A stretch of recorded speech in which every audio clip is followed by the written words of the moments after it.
Welcome back. Here we are into game number 5. Got Rocky River once again. After this we'll finish our placements. Kinda see where we're at. For a second here I thought I got H3 again, but then I realized that I was the guy on the left.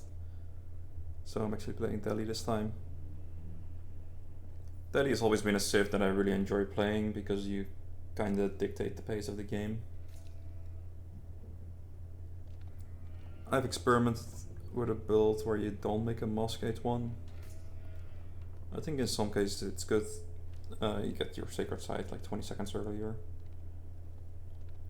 But versus H3, this can definitely turn into an H2 fight, so yeah, then I prefer having the mosque so I can double produce if I want to, if I need to.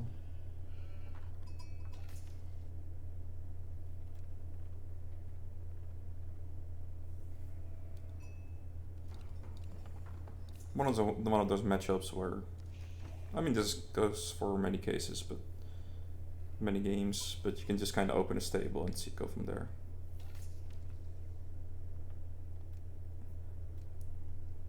Like a horseman, or in this case Ghazi, is just always when you wouldn't be sure what's going on, just always start with those, and the counter system kind of goes from there.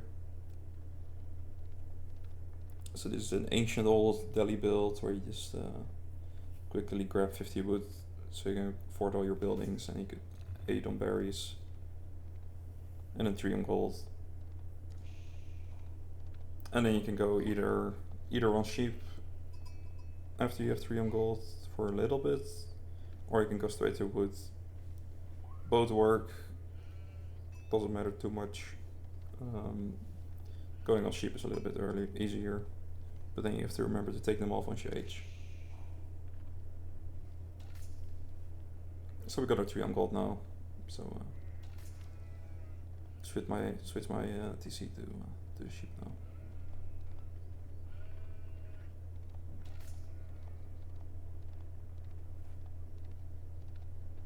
Really hope you guys are gonna enjoy this series.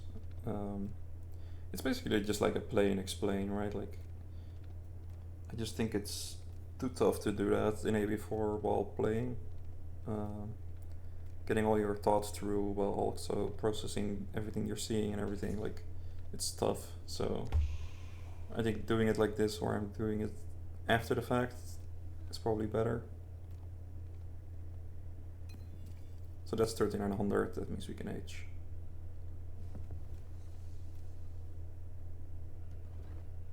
And then the sheep fields go to wood. Normally I would go back to the tree that's already chopped down, but I accidentally built my landmark on top of it, so no big deal. We'll just chop a different tree down.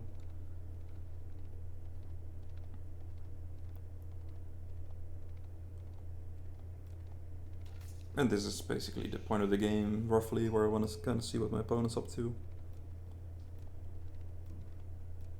Like I said earlier, around minute 4 is usually when I want to know.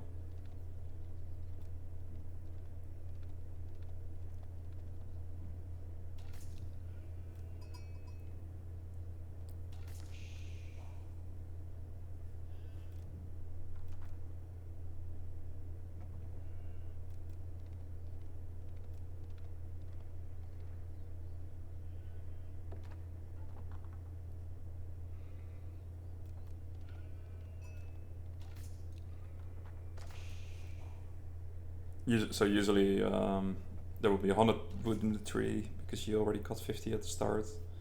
So this time there was 50 more, and my brain was kind of like processing that information in that moment. I remember now.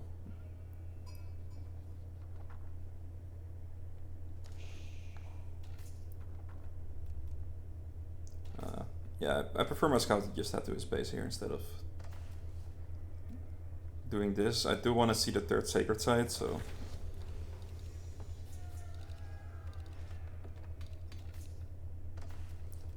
with Delhi you always have like, I don't know, maybe 15 seconds left or whatever for your the tech and the mask, this gives your monks more HP, so you always have to cancel that one.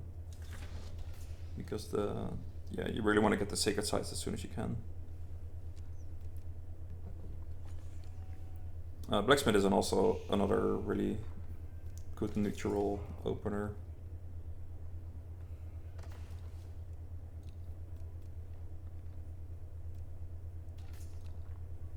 It's like either blacksmith or stable.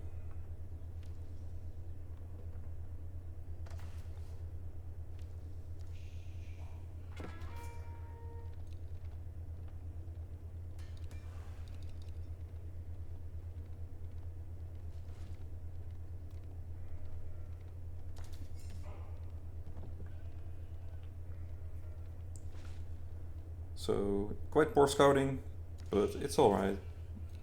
In this matchup specifically, it's not the biggest deal.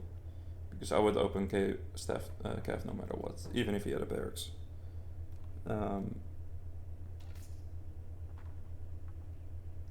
So yeah, I don't mind too much. But knowledge is power. So it's always better to know. I'm just gonna double produce Gazi here.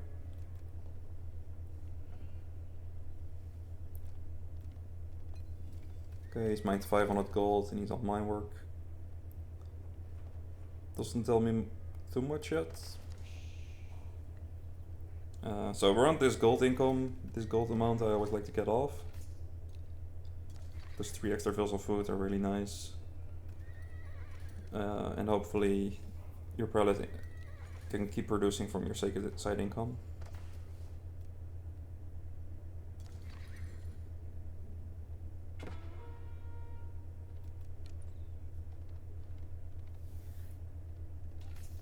So yeah, regarding his gold, it could mean like all the tax, right? Eco tax, blacksmith tax. It could also mean they slowly go into castle.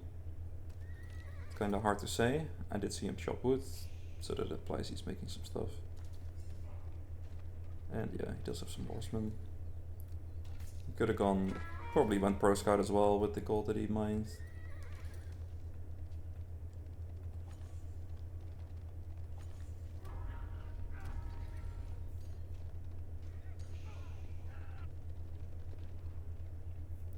Kind of denying his gold, attempting to keep him in his base while I'm capturing the sacred sites. And similar to the Aoe4 game, which was game 2 I think. So here always gather your sheep fills, even if I lose 1 or 2 fills. At least I'm gonna do damage back. So this is a good trade for me now, even though I lost 2 vills. Puts my army numbers like very far ahead of me for me at his base.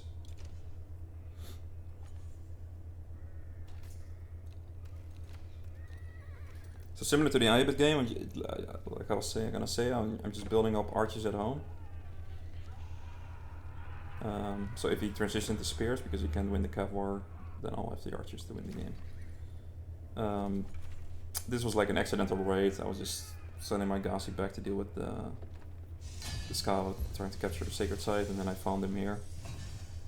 It's like an added bonus of keeping him in his base, right? Like he's gonna run out of food, but I was not expecting to win the game yet.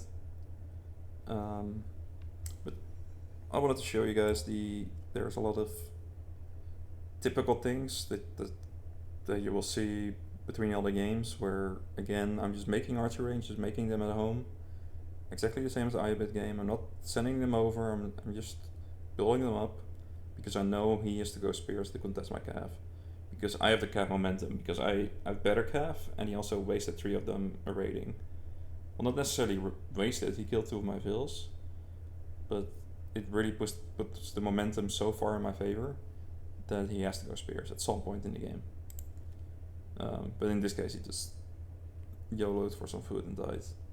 And yeah, you can see he was running out of sheep, so he felt the need to take a gamble, I guess.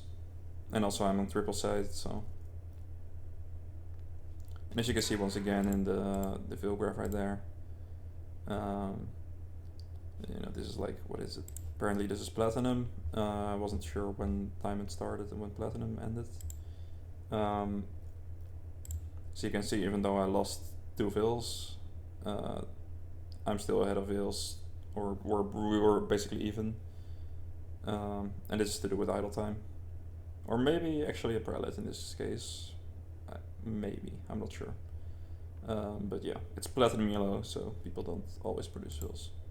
Anyway, we're placed now. We're placed in platinum. The goal is conq3, so let's keep going to the next one. I'll see you there.